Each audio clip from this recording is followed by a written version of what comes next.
Welcome to learning by online. আমরা আজকে যেটা আলোচনা করলাম সেটা হচ্ছিল চিরস্থায়ী বন্দোবস্ত পার্ট 1। এবারে চিরস্থায়ী বন্দোবস্ত পার্ট 2 নিয়ে আজকে আমরা আলোচনা করব। রাইট, চিরস্থায়ী বন্দোবস্ত পার্ট 2-এ যে প্রশ্নটা আমরা পাবো সেটা হচ্ছে, বাংলার কৃষক সমাজের উপর চিরস্থায়ী বন্দোবস্তের প্রভাব কেমন ছিল বলে তোমার মনে হয়, অথবা চিরস্থায়ী বন্দোবস্তের ফলাফল লেখো। এটাও একটা খুব ইম্পর্টেন্ট কোশ্চেন। ঠিক আছে, কোশ্চেনটা হচ্ছে এরকম: বাংলার কৃষক সমাজের উপর চিরস্থায়ী বন্দোবস্তের প্রভাব কেমন ছিল বলে তোমার মনে হয়, অথবা চিরস্থায়ী বন্দোবস্তের ফলাফল লেখো। এই দুটো প্রশ্নের উত্তর একই, এটাও 5 নম্বরের। রাইট, তো আমরা যেটা প্রথম করলাম সেটা হলো চিরস্থায়ী বন্দোবস্তের উপর সম্পূর্ণ আলোচনা। এবারে চিরস্থায়ী বন্দোবস্তের আমরা ফলাফল দেখব। ওই সম্পূর্ণ আলোচনা আর ফলাফলের উত্তর দুটো কিন্তু অনেকটা একই রকমের মতো, বাট যেগুলো আমি নোটস দিচ্ছি এই নোটস দুটো আলাদা। রাইট, যদি প্রথমের প্রশ্নটা পড়ে তাহলে সে প্রথমের নোটটা যেটা দিলাম সেটা লিখবে, আর যদি দ্বিতীয় প্রশ্নটা পড়ে চিরস্থায়ী বন্দোবস্তের ফলাফল, তখন এই নোটটা লিখবে। আশা করি বোঝাতে পারলাম। চলো শুরু করি ভিডিওটা, বেশি লম্বা না করে। সূচনা, সূচনা হচ্ছে এই যে প্রশ্নটা, এই প্রশ্নের উত্তর এবার শুরু হচ্ছে, চিরস্থায়ী বন্দোবস্তের ফলাফল বা বাংলা কৃষক সমাজের উপর চিরস্থায়ী বন্দোবস্তের প্রভাব কেমন ছিল বলে তোমার মনে হয়। রাইট, এটা এবারে শুরু হচ্ছে ভিডিওটা। প্রথমে আমরা দেখবো সূচনা। সূচনাটা আমি যেভাবে প্রথমে দিয়েছিলাম প্রথম ভিডিওটাতে পার্ট 1টাতে, সেখান থেকে অনেক বড় ছিল, বাট এখানে এই সূচনাটা লিখলেই চলবে, বা যদি বলো যে প্রথম সূচনাটা যোগ করবো তাহলেও হবে। চলো শুরু করছি। কর্নওয়ালিস 1793 খ্রিস্টাব্দে বাংলার রাজস্ব আদায়ের জন্য চিরস্থায়ী বন্দোবস্ত চালু করেন। তাহলে কর্নওয়ালিস আমরা জানি যে 1793 খ্রিস্টাব্দে বাংলার রাজস্ব আদায়ের জন্য চিরস্থায়ী বন্দোবস্ত চালু করেন, অথবা দশালা বন্দোবস্তকে চিরস্থায়ী বন্দোবস্তে পরিণত করেন। এবারে এরকম একটা হেডিং দিব পরে, চিরস্থায়ী বন্দোবস্তের প্রভাব বা ফলাফল। এটা মাঝে দিতে পারো বা প্রথমেও দিতে পারো, চিরস্থায়ী বন্দোবস্তের প্রভাব বা ফলাফল।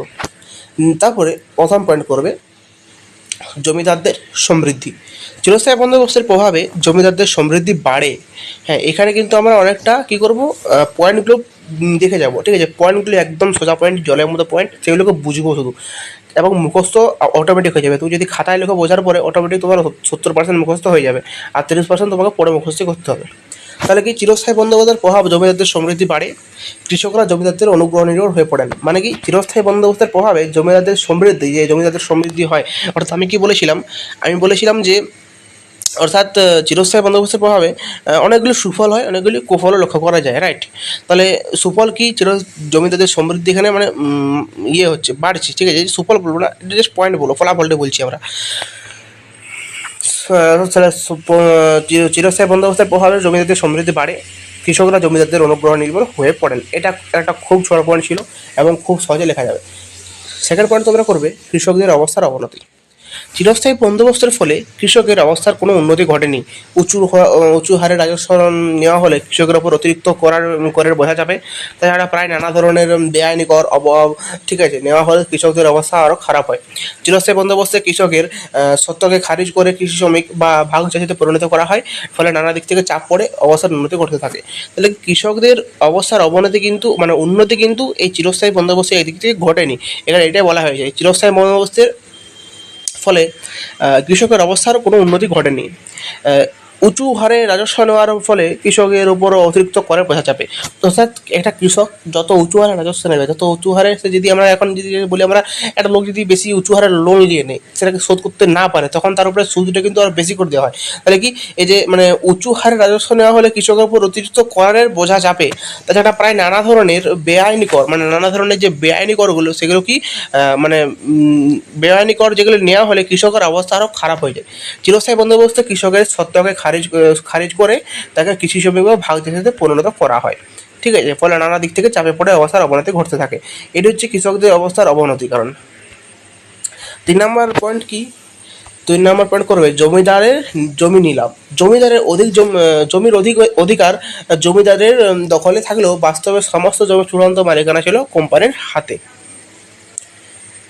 তাহলে এই পয়েন্টে কি বলছে, জমিদারের জমির অধিকার যদি জমিদারের দখলে থাকতো, কিন্তু বাস্তবে সেই জমির চূড়ান্ত মালিকানা ছিল কার হাতে? কোম্পানির হাতে। জমি যদি জমিদারের হয়েও থাকে, কিন্তু তার চূড়ান্ত মালিকানার অধিকার থাকে কোম্পানির হাতে। নির্দিষ্ট দিনে সূর্য ডোবার আগে প্রাপ্ত রাজস্ব কোম্পানিকে জমা দিতে না পারলে জমিদারদের জমি নিলামে উঠতো। অনেক সময় জমিদারের সম্পত্তি বিক্রি করে দিয়ে কোম্পানি তার প্রাপ্য রাজস্ব বুঝে নিত। রাইট, এটা ছিল একটা জমিদারের উপর অত্যাচার। মানে কি, যে বলছে এটা হচ্ছে এই সূর্য ডোবার আগে প্রাপ্ত রাজস্ব কোম্পানিকে জমা দিতে না পারলে জমিদারের জমি নিলামে উঠতো। কোম্পানিরা জমিদারের জমিটিকে নিলামে উঠিয়ে দিত, এবং যত বেশি লোক বনি বলতো তত বেশি জমি কোম্পানিগুলো সেই জমিটিকে জমিদার হাত থেকে নিয়ে মানে নিলামের দিয়ে পরে সেটিকে বিকে পরে তার প্রাপ্য রাজস্ব বুঝে নিত। অর্থাৎ সূর্য ডোবার আগে, এটাকে আমরা সূর্যাস্ত আইন বলে থাকি। সূর্যাস্ত আইন, এটা পার্ট 1-এ আমি বলেছিলাম যে সূর্যাস্ত আইন একটা পয়েন্ট ছিল, পয়েন্টে সূর্যাস্ত আইন ছিল। তাহলে সূর্য ডোবার আগে সূর্যাস্ত আইন কি, যে সূর্য ডোবার আগে নির্দিষ্ট দিনে সূর্য ডোবার আগে প্রাপ্ত রাজস্ব জমিদার যেটা নিয়েছিল প্রাপ্ত রাজস্ব, সেটা কি করতে হবে? কোম্পানিকে জমা দিতে হবে, না হলে তার জমি নিলামে উঠবে, এবং নিলামে উঠে বিক্রি করার পর কোম্পানি তার প্রাপ্য রাজস্ব বুঝে নেবে, মানে নিয়ে নেবে, এটা বলতে গেলে। বেশ, কোম্পানির কর্তৃত্ব প্রতিষ্ঠানে 4 নম্বর পয়েন্ট দেবে, চিরস্থায়ী বন্দোবস্তের মধ্য দিয়ে ভারতের সমাজ ও অর্থনীতিতে কোম্পানির কর্তৃত্ব দৃঢ় হয়েছিল। রাইট, কোম্পানির কর্তৃত্ব প্রতিষ্ঠা, চিরস্থায়ী বন্দোবস্তের মধ্য দিয়ে ভারতের সমাজ ও অর্থনীতিতে কোম্পানির কর্তৃত্ব দৃঢ় হয়েছিল। এটা হচ্ছে 4 নম্বর পয়েন্ট। তাহলে 1 নম্বর পয়েন্ট 4 নম্বর পয়েন্ট একদম জলের মতো পয়েন্ট ছিল, দুটো পয়েন্ট একদম খুব ছোটো ছোটো পয়েন্ট। হ্যাঁ, এবং কৃষকের অবস্থার অবনতি আর জমিদারের জমি নিলাম, এটা বানিয়েও লেখা যেতে পারে।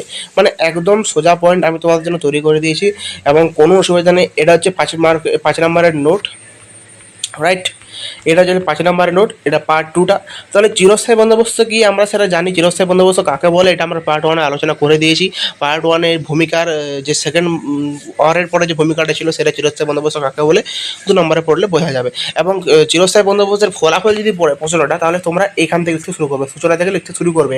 সূচনা লিখবে, নেক্সট তারপরে এই পয়েন্ট দেবে, ঠিক আছে। তারপরে জমিদারের সমৃদ্ধি পয়েন্ট দেবে, তারপরে চিরস্থায়ী বন্দোবস্তের প্রভাবে জমিদারের সমৃদ্ধি পয়েন্ট লিখে যাবে।